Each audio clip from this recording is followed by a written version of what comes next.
Galw'r aelodau I drefn. Yr eitem gyntaf yw'r cwestiynau i'r prif weinidog a'r cwestiwn cyntaf Lee Waters. Diolch, Llywydd. Following your recent trip to the United States of America, what plans does the First Minister have to engage further the Welsh diaspora? Well, our diaspora communities play an important role in promoting Wales overseas. When travelling abroad, I do regularly meet people with a Welsh heritage who contribute greatly, of course, to their adopted countries. I can say to the member, when I was in the US, I met with technology leaders in a meeting arranged by somebody who I was actually in school with. It was that close a relationship. And also with many others who work in the US cities and in Canada, who are very keen to work with the Welsh Government to promote Wales as a tourist destination and, of course, as a place to invest. Thank you. I was pleased to hear that you met tech leaders in New York, including amongst them Welsh expats who are now leading international tech firms. Tapping into the expertise and the passion of diaspora communities has been shown to be an important economic development tool.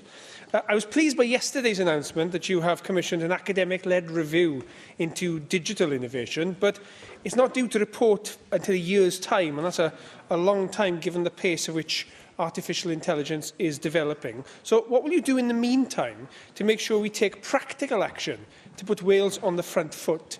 And how will the Welsh Government engage with diaspora groups to help us deal with the challenges and opportunities presented by developments in artificial intelligence? Well, it's right to say that the world of the digital world moves very, very quickly. We can see that, but of course, the review has to look at all the issues that we will face in the future. It will be led by Professor Phil Brown, who is the Distinguished Research Professor at Cardiff University School of Social Sciences.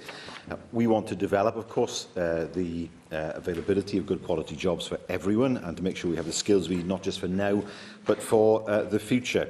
And it is important that we work with our diaspora communities, many of whom, I met them when I was in the US, have links into hotbeds of digitisation, such as Silicon Valley, to make sure that we are aware of what is coming in the future and what type of skills our people will need. And the review will need to do that as part of the plan we're developing to make sure that people have those skills. Susie Davis. Diolch, Llywydd. First Minister, yesterday students took part in a University of Wales Trinity St David's Tourism and Hospitality Conference here in the Senedd, sponsored by my colleague Mike Hedges. And one of the excellent speakers at that was Samantha Birdsell, who'd left Wales after university, worked for 20 years in tourism and hospitality, including 11 years in the US, and that she's now back in the UK working for Marriott Hotels. She's one of the examples of a high flyer, high achiever who's been away and come back. And she's working in one of our main key sectors for economic development. How can we actively seek other high achievers from Wales to come back? And what can you as a Welsh Government offer them to do that? Well, we have, in conjunction with the private sector, part-funded a diaspora feasibility study that includes 3 key focus areas. Firstly, researching how other countries engage with their diasporas. Secondly, identifying and engaging with Wales's 50 most influential diaspora to determine their capacity and propensity to contribute to the shaping of a Welsh diaspora initiative, and then, of course, to determine the potential benefits to Wales of establishing its own diaspora organisation. Now, Global Welsh, which is a private sector partnership, has been established as a community interest company to develop a diaspora for Wales to support jobs and growth.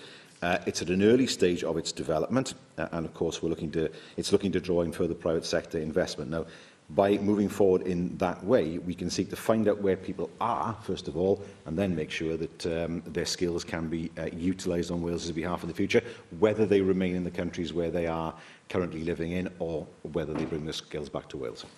Steffan Lewis. Diolch, Llywydd. I think of all the Celtic countries, we've got a lot of catching up to do when it comes to maximising the opportunities of engaging with our diaspora. There are a couple of points I'd like to raise with the First Minister. One I've raised before, and that is the decision of the Welsh Government not to continue to measure Wales's global reputation. I wonder if the First Minister could put in writing the reasons behind that decision not to measure Wales's global reputation, because I think that is a useful indicator, particularly when we look at engaging with the diaspora and more broadly in Wales's reputation as a trading nation. And secondly, will he ask his officials to look into the possibility of a Welsh Government scheme to bestow on people an official Welsh Government certification of Welsh heritage, so that in exchange for a considerable fee and also, of course, a demonstration that they are of Welsh ancestry, people from across the world can have an official Welsh heritage certification from the government that they will cherish. It'll raise funds for the Welsh Government that could be put towards great efforts and projects like Wales for Africa, or giving greater opportunities for young people from Wales to go and study and travel overseas. Well, the member it has always been a fond of original ideas, and that's one of them. And it's an idea, I think, that's worthy of further examination. What I wouldn't want to do, of course, is to suggest to people if they want to claim Welsh heritage, they've got to pay for it. But what is important is that we work with the diaspora that we have. Just to give you an example of how far we've come. Back in 2011, we had very few offices abroad. We've opened many more since then. We had no real link with the diaspora in the US. We had no link with Washington. Now we host an event on Capitol Hill every single year. That is an event that's attended by many politicians on Capitol Hill. We always host events in New York. There's a new Welsh Society in New York made up of young entrepreneurs who of Welsh heritage, many of them from Wales originally anyway, who want to help us. And, of course, we've just opened a new office in Montreal. Montreal is the home of some major companies who employ people in Wales, and we know that we have a diaspora in Montreal as well. So what we have done since 2011 is to look at opening new offices in parts of the world where we know that the Welsh heritage is strong, in order to utilise the diaspora that exists there and work with them to promote Wales in their home countries, and of course make sure that we're able to open up opportunities for Welsh businesses as they look to trade with the US and Canada. Cwestiwn 2, Joyce Watson. Diolch, Llywydd. Will the First Minister make a statement on the Welsh Government's policy on food insecurity in Wales? Well, the Welsh Government is working with the Welsh Food Poverty Alliance to address food insecurity, and that includes increasing the uptake of free school meals and working with food producers, manufacturers, retailers and supermarkets to help them deliver on corporate and social responsibility. Thank you for that answer, First Minister. At the beginning of February, Emma Llewellyn-Buck MP had her second reading of her proposed food insecurity bill in the House of Commons. The aim of the bill is to ensure that UK Government establishes annual monitoring of and reporting of food insecurity in the UK. I was contacted by Jigsaw last month about this particular issue. They are a charity that do excellent work in this field, and they state that there are 2 existing survey tools that have been validated and could be introduced inexpensively to measure food insecurity. First Minister, what assessment has the Welsh Government made about introducing food insecurity survey tools into Wales? Well, we are working with the Welsh Food Poverty Alliance to address food insecurity. There are a number, we understand, of food insecurity survey tools. They all collate important information that needs careful consideration. I note, for example, the recent End Hunger UK survey highlighted that a third of the UK's poorest households are skipping meals because they can't afford to put food on the table, with austerity and rising food prices driving hidden hunger. We know, of course, the situation with universal credit. So what we want to do is to work with organisations to identify a tool that might be used in order to address food insecurity, because at the moment, of course, there seem to be a number of tools, but they all point to the same message, which is that austerity is driving people into poverty. Yeah. Nick Ramsey. Diolch, Llywydd. First Minister, the United Nations has estimated the scale of the food security problem in the UK and indeed in other countries. But it seems to me, looking through some of the information that the UN has provided, that there's a lack of up-to-date relevant data, both on a UK level and Wales-specific, so that we can fully assess the scale of this problem. I think the data that's being used is around 10 years old. Do you have any plans for the Welsh Government to collect more Welsh-specific data, or, failing that, to work with the UK Government to see if we can get that data bang up to date so that we know the scale of the problem that we're dealing with? Well, the End Hunger survey was published, it reflected findings published last year by the Food Standards Agency. In fact, the End Hunger UK survey was more recent than that even. I can say to the member that recent Trussell Trust analysis shows that in areas of full universal credit rollout of 6 months or more, food banks have seen a 30% average increase 6 months after rollout compared to the year before. Now, these are recent figures, and they show us the scale of the problem that is being caused by unending austerity. Simon Thomas. Diolch, Llywydd. Y wythnos diwethaf nes I cynnal digwyddiad yma gyda sefydliad y merched ynglyn â tlodi bwyd. Oedd Jigsaw Aberteifi yn bresennol, oedd y cyngred tlodi bwyd yn bresennol, a Trust Trust hefyd yn bresennol, ac mae'n amlwg fod sefydliad y merched am arwain ymgyrch ynglyn â tlodi bwyd dros y misoedd nesaf, ac mae yna agwedd wrth gwrs ynglyn â sefyllfa menywod yn arbennig yma, achos nhw yn bennaf sydd yn colli pryd y fwyd yn y sefyllfa yma, ac mae yna agwedd y dylen ni fod yn glid gyda bygythiad Universal Credit yn dod lawr y lain ac I nifer o cymunedau yng Nghymru fel sy'n newydd cael ei cyfeirio ato. Be fyddech chi'n gallu gwneud fel Llywodraeth I cydweithio gyda mudiadau fel merched, sefydliad y merched, sydd yn mynd mewn I gymunedau I wneud yn siŵr bod y gofau glas yn cael ei wneud I gefnogi teuluoedd yna sydd yn wynebu llymder? Wel, doi beth yn gyda mynd holl bwysig I ni I ystyried beth yw'r sefyllfa ym mhob rhan o Gymru. Yn ail, ni yn gweithio gyda cyngrair yn erbyn tlodi mwyn delio gyda ansicrwydd ynglyn â bwyd. Ond beth sy'n wahanol ar hyn o bryd yw bod y lefel o tlodi ymhlith rhywun sydd yr oedran gweithio yn wath na phensiynwyr. Yna beth yw'r gwaniaeth. Yn hanesyddol, ni'n tueddu I meddwl, os mae bobl yn byw ar pensiwn, felly maen nhw'n sefyllfa gwath, nid felly mai ar hyn o bryd, achos ni wedi gweld siwr doriadau ynglyn â bydd daliadau ynglyn â rhywun sydd o'r oedran gweithio. Yna beth yw'r gwaniaeth, a dyna pam wrth gwrs mae'n holl bwysig I sicrhau bod y pwysau sydd yna ar income siwr gymaint o deuluoedd ar hyn o bryd yn cael ei godi gan Lywodraeth y Deyrnas Unedig. Cyn I ni symud ymlaen, mae'n briodol yn bod ni'n cofnodi marwolaeth y cyn ysgrifennydd Cymru Nicholas Edwards arglwydd Crug Hywel, dyn a gafodd yr weledigaeth ar gyfer trawsnewid yr ardal yma bai Caerdydd sy'n gartre ein Senedd ni heddiw, ac hefyd Ifo Richard arglwydd Rhydaman a arweiniodd y gwaith allweddol yn 2004 o baratoi'r ffordd tuag at gryfhau ein cynulliad cenedlaethol a chreu Senedd gryfach I Gymru, a dwi'n siŵr fel cynulliad cyfan yn bod ni yn cydymdeimlo gyda teuluoedd y ddau unigolyn. Cwestiynau nawr gan arweinwyr y pleidiau, a dwi'n galw ar arweinydd Plaid Cymru, Lian Wood. Diolch, Llywydd. First Minister, your government has still not increased training places for doctors, and when my Plaid Cymru colleagues have asked about this previously, your Health Secretary said he would announce doctor training places separately to those of nurses, midwives and other health professionals. Can you tell us when we can expect this long overdue announcement? Well, that is something that the Cabinet Secretary for Health will be able to announce in due course. We all know, of course, that it's hugely important that we provide as many training places as we can, and places in areas where people can gain the greatest experience that they can, whilst, of course, building on the recruitment campaign that's been so successful in bringing doctors into Wales. First Minister, we need that announcement sooner rather than later. Our academic institutions and health boards need assurances that you haven't forgotten about doctors. Today, we've seen plans to unveil 5 new medical schools in England, at Sunderland, Lancashire, Lincoln, Canterbury, Chelmsford, over the next 3 years. 5 new medical schools.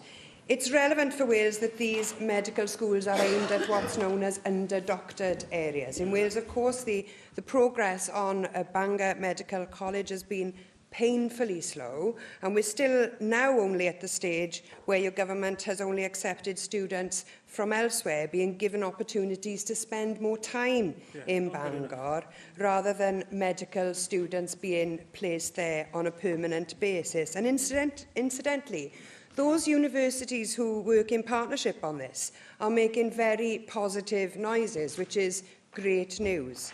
Given that even the Tories are opening new medical schools in England, do you accept that you have been painfully slow in expanding medical education in the north of Wales?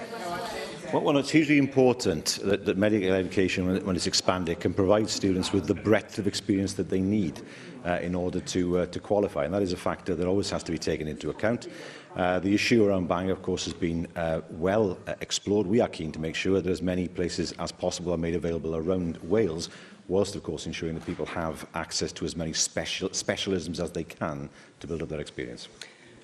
First Minister, doctor training rates are lower in Wales than in England or in Scotland. All of the organisations, the BMA, the Royal College of GPs and physicians, they've all been supporting calls for an expansion of doctor numbers in Wales. Now, we can't rely on other countries to train our doctors. We lose enough talent as it is. And by increasing capacity in England, the UK government and the English NHS will attract even more of our future Welsh doctors. We have fewer GPs now than in 2013. We have fewer hospital doctors now than in 2014. So the claim that you sometimes make about record numbers of health staff includes nursing assistants, it includes admin staff, and it hides the fact that we are down on the number of doctors. Now, Plaid Cymru would commit to training and recruiting 1,000 new doctors for the Welsh NHS. Other countries are pressing ahead with plans to expand training places. Even Jeremy Hunt is doing it. It seems that the universities are keen. Why is Wales, under this Labour government, lagging so far behind? In December, the Cabinet Secretary announced a £107 million investment package to support education and training programmes for healthcare professionals in Wales. Doctors! That represents an increase of £12 million compared with 2017 to 18. That means that more than 3,500 new students will join those already studying healthcare education programmes across Wales. And the total number of people in education and training places in 2018 to 19 will be 9,492 in training compared to 8,573. There will be a 10% increase in nurse training places across all 4 nursing fields and 161 nurse training places in 2018 to 19. Now, the mistake that is being made, in my mind, by Plaid Cymru is looking at doctors in isolation. You cannot look at doctors in isolation. You have to look at the entire healthcare range of healthcare staff, and that means, of course, nurses. It means looking at those working in social care. It means making sure there are enough people to make sure that delayed transfers of care continue to go down, and, of course, to make sure that you have staff like physiotherapists who are able to provide the services that people need. If we look at our recruitment campaign, it has been hugely successful in bringing doctors into Wales. It will never be the case in any developed health service in Europe that all the doctors in that health service are only trained within that health service. We want to attract the best people from around the world, and that's why, of course, our recruitment campaign has been so successful. Arweinydd yr wrthblaid Andrew Arty Davies. Thank you, Presiding Officer. If I could, with your indulgence, Presiding Officer, also lend my tribute to Lord Nick Edwards and Lord Richard, who were great pillars of improving the quality of life of people here in Wales, and also carried that charge into the second chamber and stood in their respective parties as great lead role models for politicians in future generations to follow. Their loss will be keenly felt by their families, but also by their political colleagues, and we pay tribute to their efforts on behalf of Wales and indeed the rest of the United Kingdom today. First Minister, yesterday it was highlighted in the press that the Welsh Government were thinking about tolling the M4 Relief Road, and certainly Jerry Holtham's proposals were called interesting by a Welsh Government spokesperson. If the M4 Relief Road does go ahead, is the Welsh Government actively considering tolling that piece of road? No.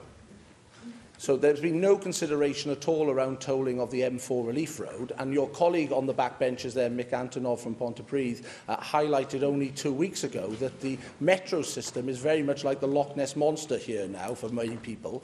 But the point he was making was that routes have been lost because of the cost of the M4 Relief Road and also the rising cost of the metro system.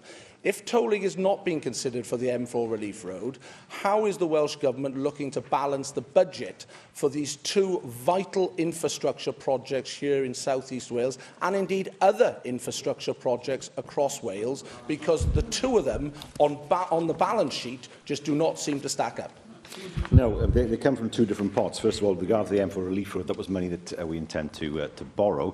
When it comes to the Metro, that comes from other sources in terms of our own budgets, in terms of looking at the city deal for funding. They are not in competition from the same resources. And just to re-emphasise, we are not looking to impose a toll on the M4. I'm grateful for the clarity on the tolling, but again, you can't seem to have the two projects here in because the two projects are so massive in their capital expenditure. We know the M4 Relief Road at the moment, by your own estimates to the public inquiry, will be costing £1.4 billion and rising, I might add. The metro system is £700 million at the current estimates. Most people, as I said, would not be able to make those sums stack up. So can you give us some clarity and certainty that you do have access to that money to build both projects, and other projects in other parts of Wales will not have to be curtailed because your capital budget will be spent or exhausted on both those projects? One of the reasons why we couldn't proceed, or the main reason why we couldn't proceed with the M4 Relief Road in years gone by, is because we could not pay for it out of our existing roads budget.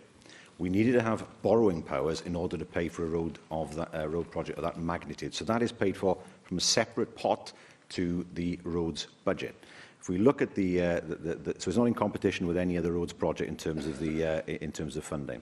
When it comes to the metro, that is being funded in a different way, looking at our own budgets, looking at the city deal budgets to take forward that project. What I can assure members is that the metro and the M4 are not in competition for the same funding. They come from two different pots. Arweinydd grŵp UKIP, Neil Hamilton. Llywydd. As I was on my way to Cardiff yesterday, I was listening to the car radio and The World at One was on. And with some incredulity, I heard that the Welsh Government was consulting school children ages between the ages of 7 and 11 for their views on Brexit. Perhaps it shows the level of maturity of the Welsh Government on this issue. And was going to take their opinions into account in formulating policy. I can't believe that this is true, even though I read it subsequently on the BBC website. Amongst those whom I heard on that programme was a 9-year-old who said that she thought leaving the EU was a bad idea because one of my friends says she wants to be a singer, and if I want to go around the world to see different music, she won't be able to because we've left breakfast. I think she must be a fan of the Leader of the Opposition, his speech at the Conservative Party conference last year. Surely the First Minister must agree that this is an exercise in total fatuity. Does he have to use a 9-year-old to fight his battles? Are things that bad in UKIP now that he has to criticise the view of a 9-year-old? I can tell you that view is more coherent than many of the views I heard from people in his own party in the course of the referendum.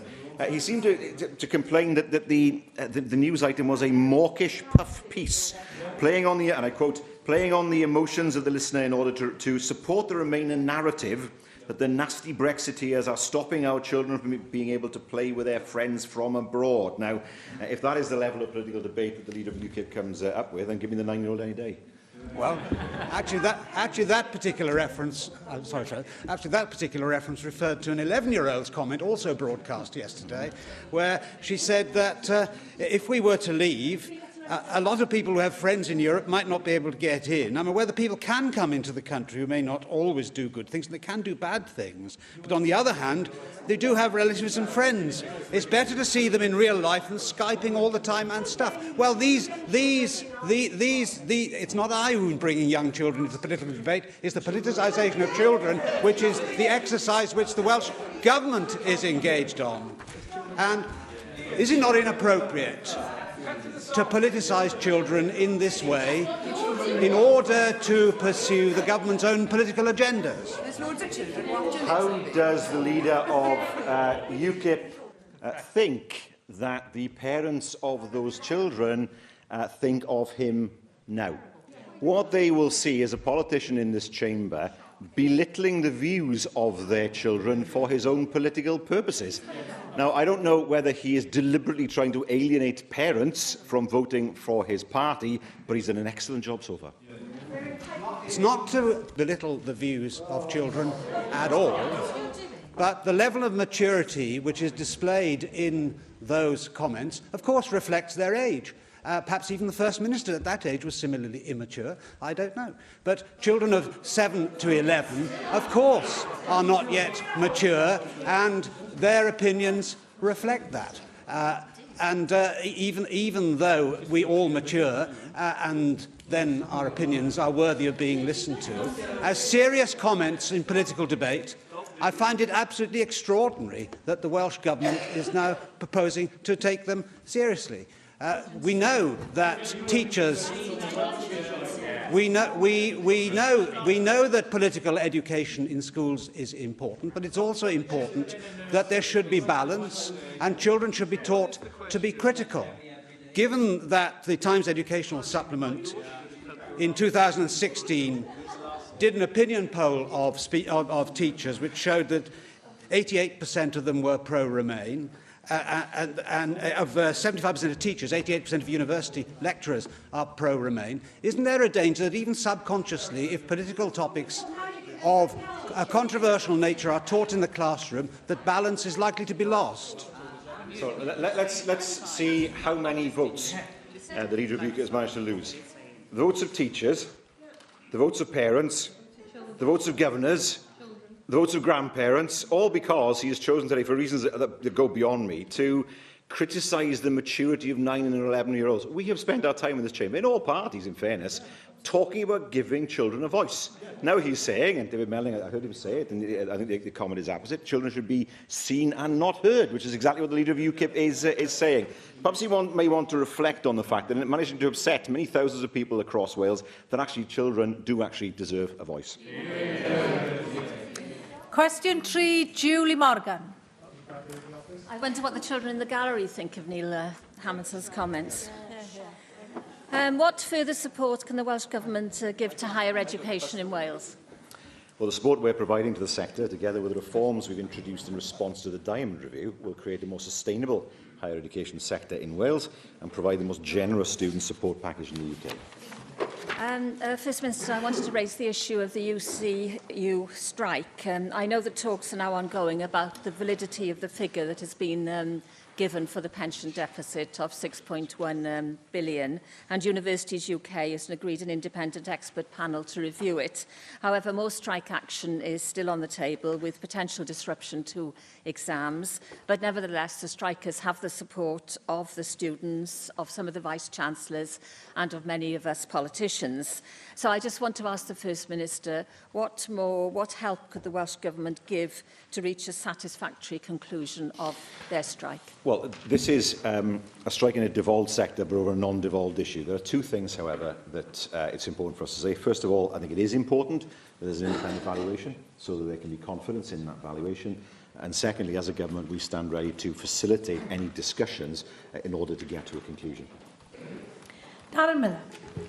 Llywydd. First Minister, one group of young people who often miss out on a university education are those from Gypsy, Roma and traveller backgrounds, and you'll know that part of the reason for that is their poor performance at GCSEs compared to their peers. They get 30% lower in terms of the individuals who actually pass 5 or more GCSEs at grades A star to C. Now, one of the things which your government has done recently, which is going to make it more difficult for Gypsy, Roma and traveller children to be able to access a university education, is the axing of the Minority Ethnic Achievement Grant. Much of that, of course, was used by schools in order to support the education of Gypsy, Roma and traveller children. Will you consider reversing that decision? What additional support are you going to provide on top of it in order that we can address this inequality? Well, if I remember rightly, there were 3 local authorities that were particularly affected by the grant. We have made sure that money has been made available to them in order for them to provide the services that they need to. We do, however, need to look in the future as to whether the grant is targeted enough. We know that there's underachievement amongst the Gypsy traveller community, but of course in other minority ethnic communities achievement is actually higher than in the population as a whole. So the question for us will be, how do we look at targeting more precisely resources towards those groups that need it most? Llyr Griffith. Diolch Llywydd. Mae angen i Llywodraeth chi wrth gwrs fod yn fwy rhagweithiol yn y mater yma. Chi'n iawn bod yr union bwynt y dan sylw ddim wedi ddatganoli, ond mae yn, fel i'ch chi'n cydnabod, cael effaith sylweddol iawn ar agweddau helaeth o'r sector sydd wedi datganoli. Felly, gai ofyn wrth chi wrth fod yn fwy rhagweithiol, newch chi gynnull cyfarfod o is-gangellorion Cymru er mwyn dweud wrth yn union beth yw barn eich Llywodraeth chi am yr hyn sydd wedi digwydd. A fyddech chi'n cytuno gyda Plaid Cymru bod y modd yma prifysgolion wedi trin yn darlithwyr ni yn gwbl warthus ac yn gwbl anerbyniol. Wel, beth wedys sy'n gynharach yw beth yn gwybod mae'n undeb wedi gweud wrthyn ni, sef maen nhw moyn i ni i gefnogi nhw mwyn cael ystyriaeth yma to o faint beth yw gwerth y cynllun pensiwn hyn o bryd, ac yn ail, i ni i helpu i ddod a bobl at ei gilydd mwyn gweld os mae yna ffordd ymlaen ynglyn â hwn. Beth sy'n ffili digwydd yn y pen draw, bydd e'n beth gwael i ni yng Nghymru, sef streic yn parhau. Felly mae'n holl bwysig i sicrhau bod ni'n dod i gasgliad, bod y sefydliadau yn dod i gasgliad gyda'r undebau, dod i setlo gyda'r undebau, sydd yn sicrhau bod myfyrwyr yn gallu cario ymlaen gyda'i hastudiaethau. Cwestiwn 4, Hefin David. Will the First Minister make a statement on Welsh Government support for adult part-time learning? We made it clear in Prosperity for All that we recognise the value of education and aim to instil in everyone a passion to learn throughout their lives. And we support a range of adult learning opportunities with a clear focus on supporting those in greatest need of our help. I attended a seminar with the Learning Work Institute last week in which those in need of returning to work and returning to education and developing their skills were highlighted. And one of the issues that was raised was the fact that those people returning to education may find it uncomfortable and intimidating going to formal college settings where they may be dominated by young people who are developing their skills in those environments and have perhaps a different set of skill needs. Therefore, community learning is really important, where returning learners can develop their skills in community settings. Would you be willing to commit that to be part of the National Skills Strategy? And also that the new post-compulsory education and training body overseeing FE and HE also puts that at the heart, community learning at the heart of their mission too. Yes, but we made it clear in Prosperity for All that we recognise the value of education. We want to instil a passion for education, of course, in our people. And that means, of course, supporting those in greatest need of our help. And that means, of course, making sure that where community settings are the most appropriate, that they are available in the future. In terms of the Tertiary Education and Research Commission for Wales, for them, of course, their task will be to provide strategic direction and leadership for the whole PSET sector, including adult learning, and to make sure that we provide the services that people need as close to home as possible. Mark Reckless. First Minister, the people of Newport have been promised significant investment with a new digital cluster which could revitalise the city. Will you provide the opportunities for adults currently in low-paid employment to retrain for Newport's emerging digital economy? So I missed the second part of that question. Will you provide the opportunities for adults who are currently in low-paid employment to retrain, that's likely part-time, for Newport's emerging digital economy? Well, of course, in the course of this afternoon, we will, the Assembly will know more about the employability plan. And, of course, raising people's skills and, therefore, their ability to move into better paid jobs is an important part of that. Griffith. Llywydd, of course, we have an ageing population, we have rising retirement age, and, of course, there are future job losses looming through automation, and the older generation will need to adapt and learn new skills in a way maybe that hasn't been the case in the past. Now, the Welsh Government will therefore need to provide more support for those people at these key transition points. So can I ask, how will adult community learning fit into your employability plan so that we can ensure that all adults have the access they'll increasingly need in years to come to lifelong learning? Well, we will shortly be consulting on the future funding and delivery structure of adult learning in Wales. We want to look at the current inequity, is the word I think I would use for it, of learning opportunities across Wales.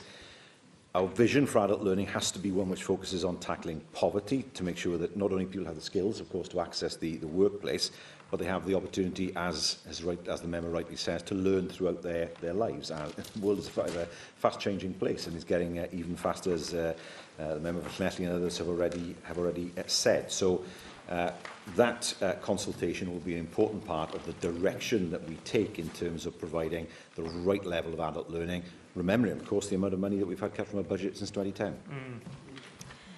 Question 5, Mohammed Ashka. Thank you, Madam. Thank you, Madam Presiding Officer.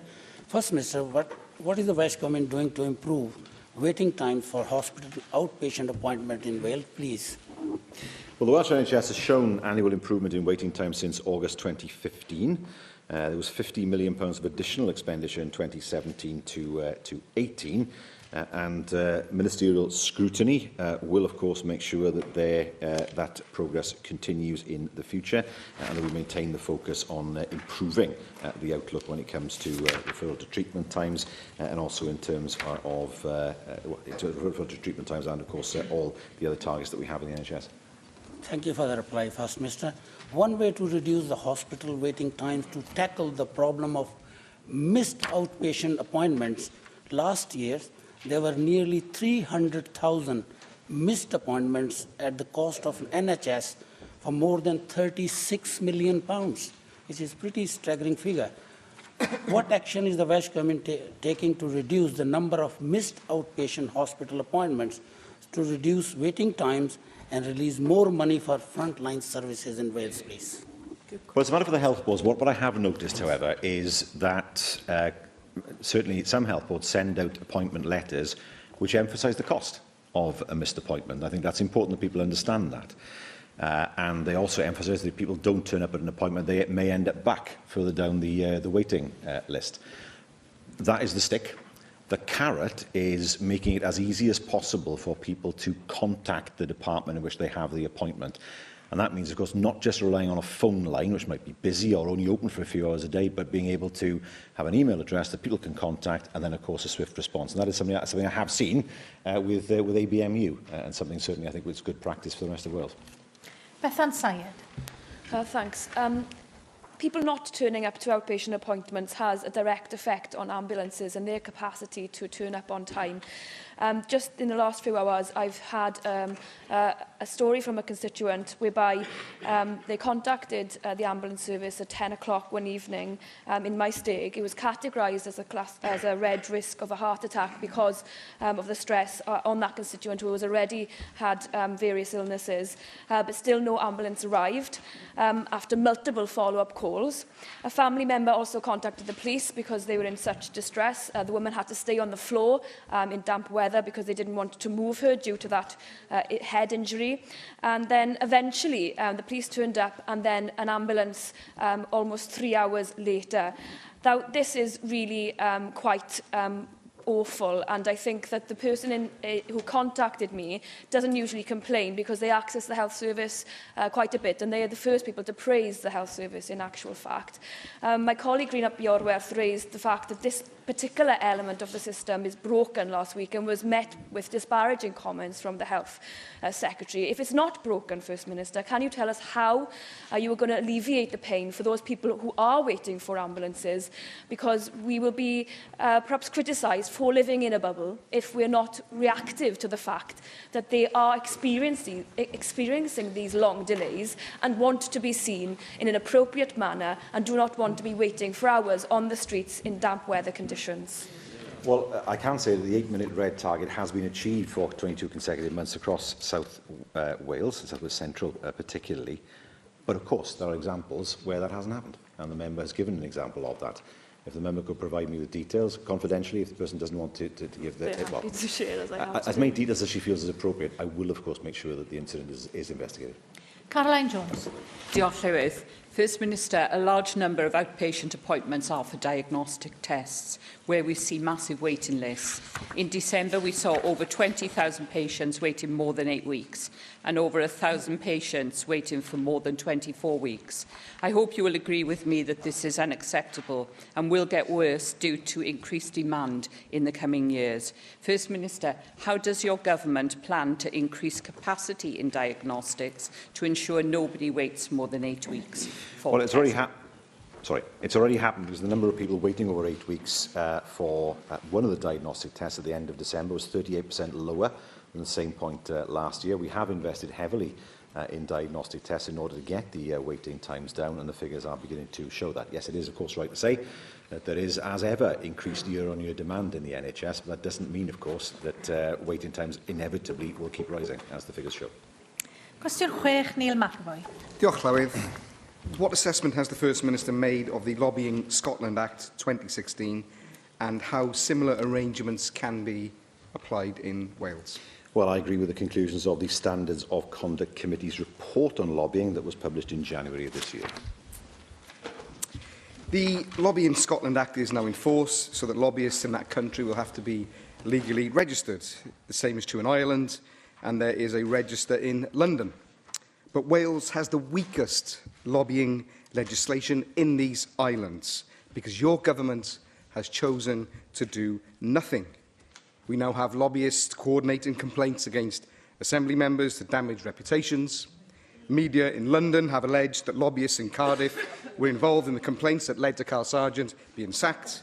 The leader of the opposition has claimed that lobbyists leaked Carl Sargent's sacking before he even knew about it. Even Ofcom, a competition regulator, had to terminate a contract with Deryn, a Welsh lobbying firm, after it admitted breaking the rules. The public are now asking themselves, what on earth is going on in this place? Because from the outside, it looks a mess. Will you now accept that there is a problem with lobbyists here and move quickly to introduce legislation that will legally register them so we all know who they are and we all know what they're up to? Well, none of what the member has said has any basis in fact at all, but it's a matter for him to talk about whatever he wants to in this chamber. I wouldn't advise he did this outside this chamber by any stretch of the imagination. But it's not a matter for government to introduce legislation. It's a matter for the Assembly itself. And let's remind ourselves that the Standards of Conduct Committee conducted an inquiry to consider whether the arrangements for transparency around lobbying were fit for purpose and appropriate to the Assembly. It reported back with 5 recommendations that didn't include the establishment of a lobbying register at the present time, and that is a matter for the committee itself. It's not right for government to introduce legislation such as this. It's a matter for the Assembly corporately to consider it, as it has done for the Standards of Conduct Committee. Paul Davies.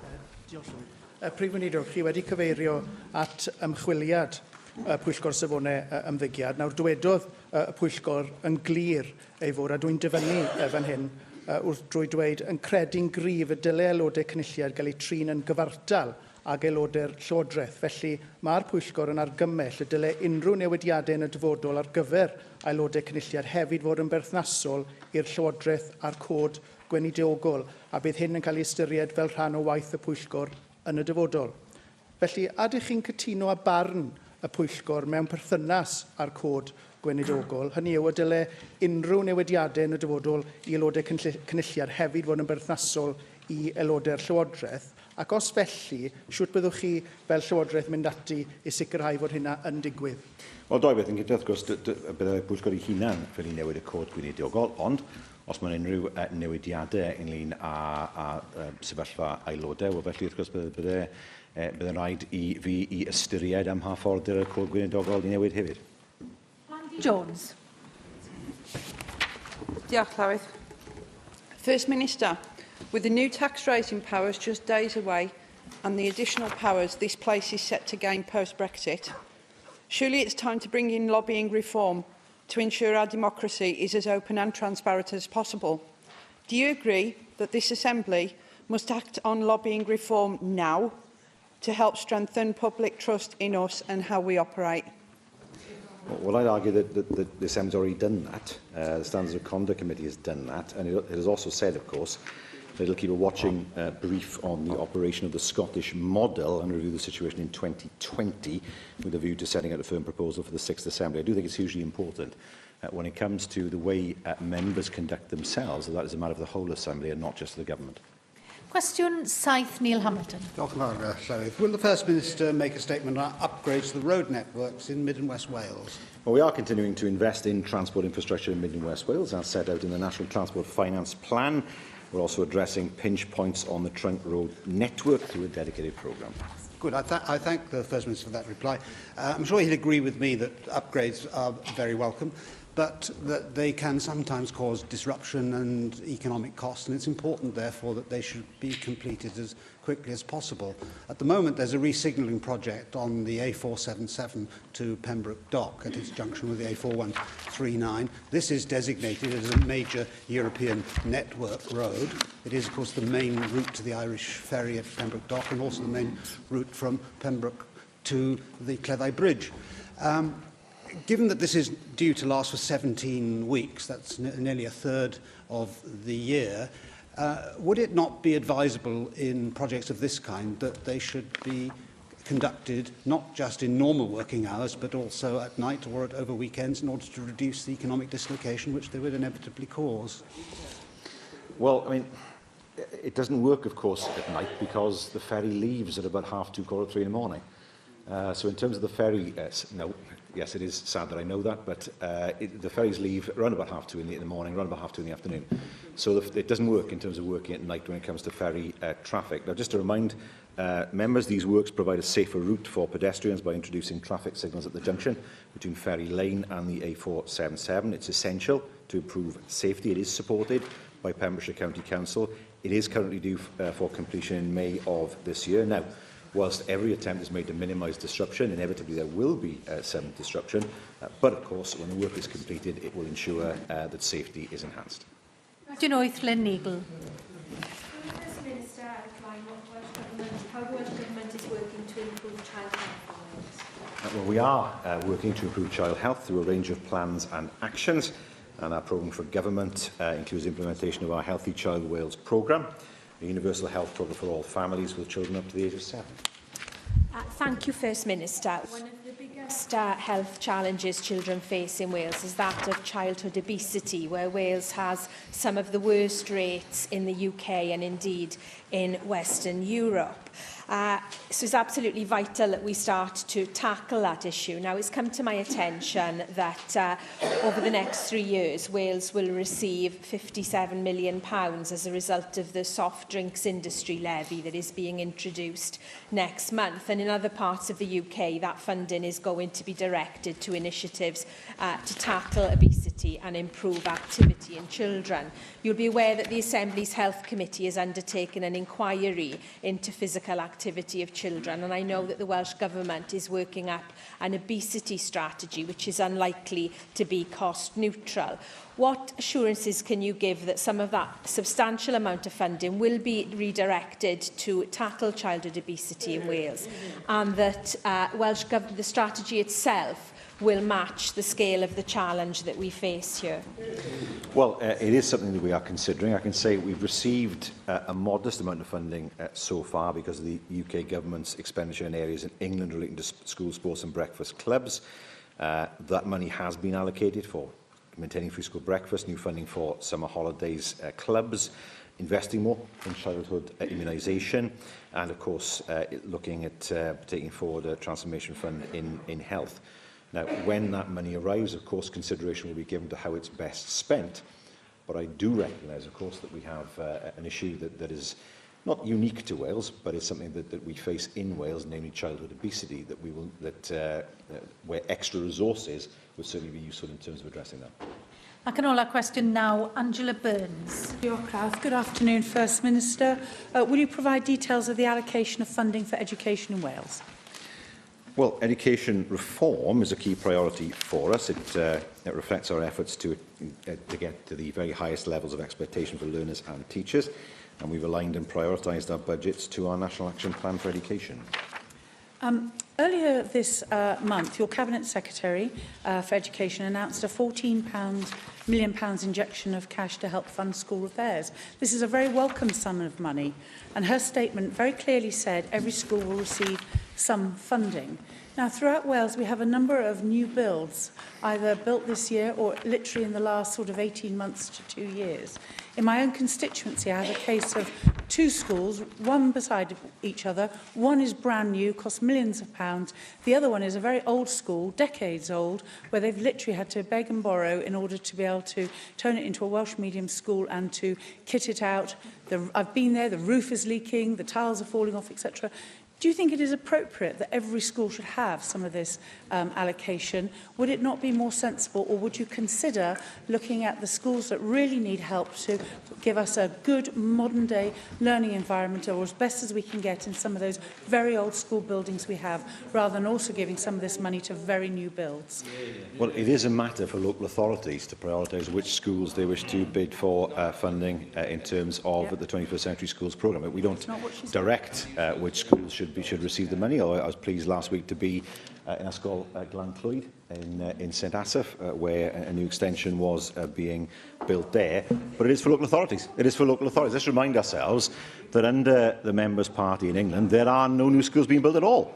there would be no funding available, and no doubt if they were in power in Wales, then there would be no new schools being built in Wales either.